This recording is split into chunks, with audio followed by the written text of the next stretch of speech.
గోకులంలో ఆడవాళ్ళకి పాలు పెరుగు వెన్న దాచుకోవడం అంటే పెద్ద పని. ఎందుకంటే చిన్ని కృష్ణుడు ఎప్పుడొచ్చి వెన్న దొంగలిస్తాడో ఎవ్వరికీ తెలియదు. ఒక ఇంట్లో అత్తాకోడళ్ళు కడవల్లో వెన్న దాచుకున్నారు. ఆ రోజు రాత్రికి కృష్ణుడు రానే వచ్చాడు.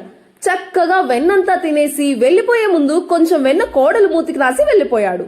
అత్తగారు పొద్దున్నే లేచి కడవ దగ్గరికి వెళ్ళింది. కడవలన్నీ ఖాళీగా ఉన్నాయి. సరే కోడల్ని లేపుదామని వెళ్లి చూసేసరికి ఆమె మూతికున్న వెన్న చూసి, రాత్రి నేను పడుకున్న తర్వాత వెన్నంతా నువ్వు తినేసావా అని కోడల్ని పట్టుకుని కొట్టిందంట. ఇదిలా ఉండగా ఇంకో ఇంట్లో అత్తా కోడళ్ళు కృష్ణుడు వస్తాడని ముందే తెలిసి ఏదో తాడు కట్టి ఉట్టి పైనకి కట్టేశారంట. కృష్ణుడు రానే వచ్చాడు. ఓహో, ఈ అత్తా కోడళ్ళు ఉట్టి పైకి కట్టారే అని అక్కడున్న రోలు పీటలు తీసుకొచ్చి వేసుకుని పైకెక్కి చేయి పెడుతున్నాడు. ఉట్టి అందట్లేదు.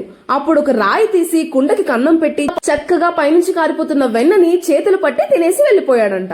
ఇంకో ఇంట్లో అత్తాకోడళ్ళు ఇంకా తెలివైన వాళ్ళు. ఉట్టి కట్టి పెట్టినా తాగేస్తున్నాడని కుండకి చుట్టూ గంటలు కట్టారంట. కుండ ముట్టుకుంటే మోగుతాయి కదా, వచ్చి పట్టుకుందాం అనుకున్నారట.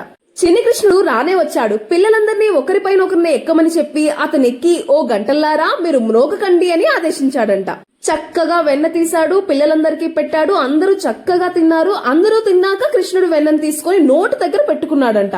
ఈ గంటలు గనగనగనా మోగడం మొదలు పెట్టాయి. అరే, మిమ్మల్ని మోగొద్దన్నాను కదా, ఎందుకు మోగారు అని అడిగితే, ఏం చేయమంటారు పరమాత్మ, వాళ్ళు తింటే ఊరుకున్నాం, మీరు నోట్లో పెట్టుకుంటే అది నైవేద్యం అవుతుంది. నైవేద్యం పెట్టేటప్పుడు గంటలు మోగడం అలవాటు కదా, అది మా ధర్మం కదా, అందుకే మోగేశామని గంటలు బదిలిచ్చాయంట. జై శ్రీకృష్ణ. కృష్ణుడు చేసిన బాల్యలీలలు ఇంకా చాలా ఉన్నాయి. అవి తదుపరి భాగంలో తెలుసుకుందాం.